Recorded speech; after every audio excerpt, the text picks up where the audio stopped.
All right, so took a quick break and we just finished watching the very first Sith history video, and now we're going to jump into the second one. So welcome back, guys. If you're new to the channel, welcome. So as I mentioned, I just started playing Star Wars The Old Republic, and I'm playing as a Sith warrior, so I'm focusing on that storyline. But also it got me curious on like learning more about the Sith, because in the game I encountered new species, new creatures, new weapons, new armor, everything. So I looked up videos about like the Sith history, and I did find a few.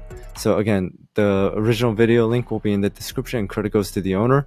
And basically in the last one we learned about like the origins of the Sith and like the species of it. But this one, it says that it is the prosperous prosperous reign of the first Sith Empire. So I guess this is where like they start rising and like really start taking over. So that's just like my guess and thoughts on just seeing the title itself.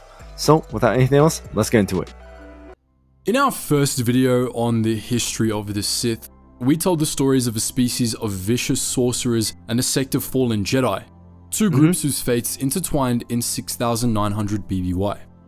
We talked about how the Dark Jedi came to Korriban and became the lords of a red-skinned species called the Sith, giving rise to an order that would darken the very stars. When we left off, these self-proclaimed lords of the Sith had formed an empire for themselves, headquartered on Ziost. Today, we'll tell the story of that first Sith Empire, its greatest Sith Lords, and how it ruled the Stygian Caldera with an iron fist. I really like how he did the Battlefront 1 map. 6,900 years before the Battle of Yavin, the 12 Dark Jedi turned Sith Lords declared the formation of a Sith Empire, uniting all of the Sith under the leadership of Dark Lord Ajunta Pal. The Jedi should have executed They set them. about reshaping Sith society to suit their goals. The Sith were already warlike and divided into castes, but the new Sith Lords militarized their subjects further, commissioning the construction of vast fleets of Darafan-class battleships. Sorza Sin, the shadow hand of the Empire and a skilled creator of dark-side monsters, combined her techniques with those of Kisai alchemists to create ferocious Sith-spawn warbeasts, which the armies of the Sith would use as tanks as they expanded the borders of their empire. She formed an order of Kisai life-shapers called the Ninush Wadzakut, or the Knotters of Entrails, whose work would fuel the conquests of the Sith for centuries to come. The 12 Sith Lords formed the first Sith Council, headed by Ajunta Pal and Sorza Sin. The remaining 10 Sith Lords divided the Empire between them, each claiming a swath of territory and an army of their own. They ruled as petty kings, constantly at each other's throats, but ultimately beholden to the Dark Lord of the Sith. Each put their armies to use, expanding the Sith Empire, bringing dozens of new worlds under the control of Ziost. Meanwhile, on that frigid Sith throne world, Ajunta Pal oversaw the construction of a new Sith citadel, which would be the seat of the new empire. The exiles built another fortress on Korriban in a valley steeped in the power of the dark side, which stemmed from an ancient Rakatan star map in the caves below. Within a few years, the Sith Lords had merged their Dark Jedi techniques and those of the Kisai into a single, coherent set of techniques and ideology, the basis for the Sith Orders the galaxy came to fear. In those early days, however, the Sith Order was much more Kisai than Dark Jedi.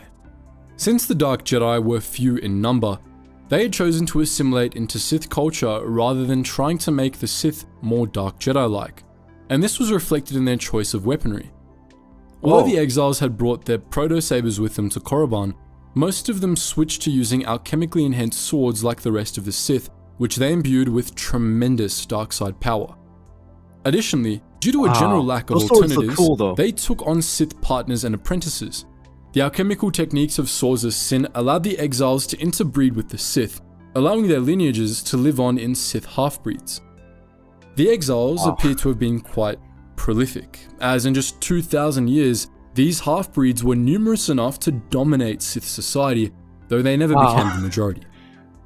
The 12 exiles ruled as Sith Lords for many years, but eventually, a schism arose between them. Some of the Sith Lords, led by Baron Draper, wanted to lead their new armies back to the Republic to resume the war with the Jedi. Ajun Sapal and the others were against this course of action, I guess as they fighting didn't each believe other the is Sith Empire pretty was much strong inevitable. enough yet. But Draper and his followers set out with a war fleet anyway, never to return.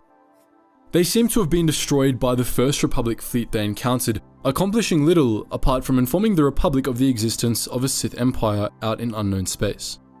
Soon afterwards, the Sith lost the routes back to the Republic, and they would make no further attempts at revenge for 2,000 years. The loss of Draper and his followers left seats on the Sith Council open, which, for a time, were filled by Sith purebloods, as the Sith species would soon be known. These successors had been trained as apprentices by the Sith Lords, and they would go on to train apprentices of their own, allowing the techniques of the Sith Order to spread across the Empire. It wouldn't take long for the seats of the remaining exiles to be filled by second-generation Sith Lords as well. As the exiles grew older, they spent increasing amounts of time in their fortress on Korriban, reveling in the dark side power of the star map. There, they began to grow suspicious of each other, and this ultimately led to plots, assassinations, and infighting. Eventually, a battle broke out in the Korriban fortress that caused the whole structure to collapse, killing Ajun Sapal and the remaining exiles. Wow. The first Sith Lords had destroyed each other. They were laid to rest in elaborate tombs on Korriban. Ajun Sapal's tomb was the largest, built in the very valley where the exiles made their fortress, the first of many tombs in what would be known as the Valley of the Dark Lords. Game. Comment down below if you know. For centuries, the Sith Empire steadily expanded, becoming stronger and wealthier, ruled by a mix of purebloods and half-breeds. In this time, it was regularly hampered by infighting on the Sith Council, which stymied the Empire's expansion and wasted its strength in many small civil wars.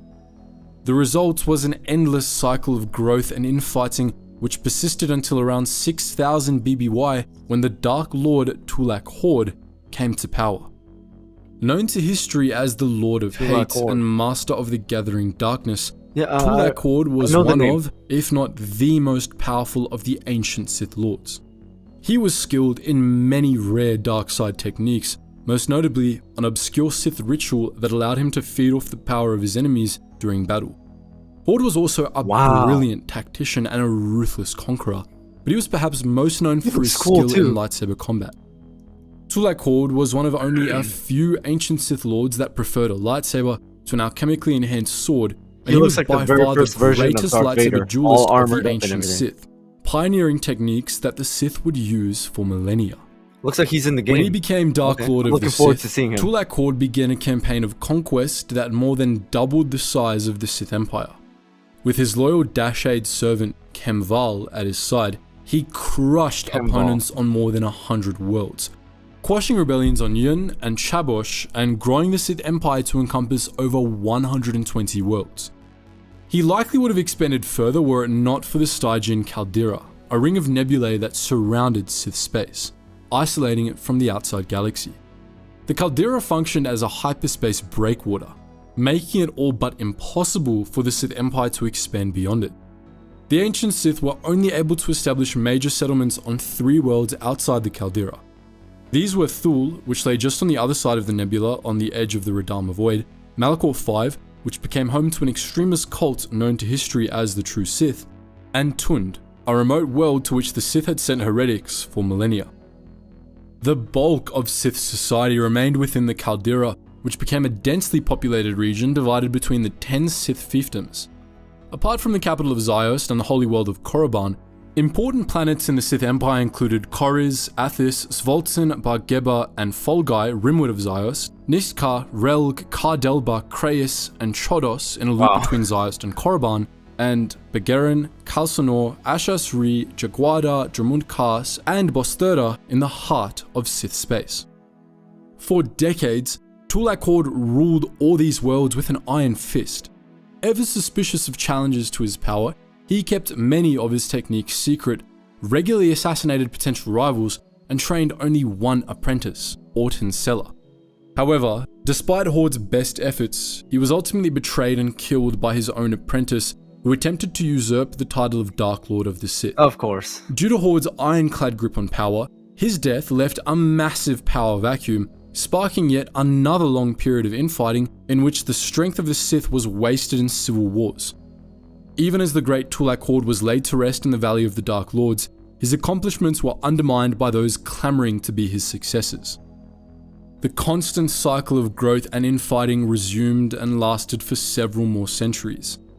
Due to the Stygian Caldera, however, the Sith Empire's expansion was greatly limited, leading to more infighting than growth between 6000 and 5100 BBY. It took another great Sith Lord to bring this chaos to an end. This Sith Lord was Marka Ragnos, an immensely powerful Sith half-breed known for his burly build and political cunning. He had used manipulation and force in equal measure during his rise through the Sith ranks, and his skill was such that, when the reigning Sith Lord died in 5100 BBY, Ragnos was one of two candidates to replace him. The other was a Sith Lord named Simus, who fought a duel with Marka Ragnos for rule of the Sith Empire. Ragnos won, but through arcane Sith techniques, Simus survived, albeit as a disembodied head. Despite his survival, Simus conceded to Ragnos, allowing him to become Dark Lord of the Sith. In exchange, Ragnos had a glass case created to keep Simus alive and allowed him to stay on the Sith Council, where Simus became greatly respected for his wisdom. Marka Ragnos reigned for 100 years, and like the Dark Lords before him, he ruled with an iron fist. This period was known as the Golden Age of the Sith. For under Marka Ragnos, the Sith Empire experienced unprecedented prosperity. Ragnos kept the Empire stable by pitting would-be usurpers and troublemakers against each other, allowing them to harmlessly destroy themselves without weakening the Empire as a whole. In this manner, Ragnos also eliminated all threats to his rule, much as Tulak Horde had. The Golden Age of the Sith lasted until 5000 BBY, when Marka Ragnos died, apparently of natural causes. With his death, two new Sith Lords eyed the throne on Ziost, each of them with very different visions for the Sith Empire. One was the conservative Ludo Kresh, who was cautious and sought to preserve the strength of the Sith. The other was Naga Sadao, an expansionist who wanted to begin a new age of conquest.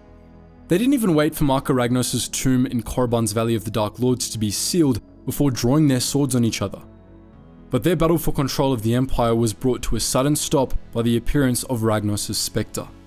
The ghost reminded Kresh and Sadao of the history of the Sith Empire and warned that the future of the Sith was uncertain.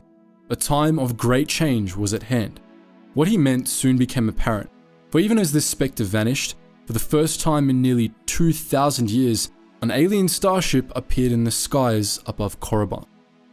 But that's a story for another time. Mainly when we continue our series on the history of the Sith Empire. Just when it was getting good. I mean, like, he left us on a cliffhanger.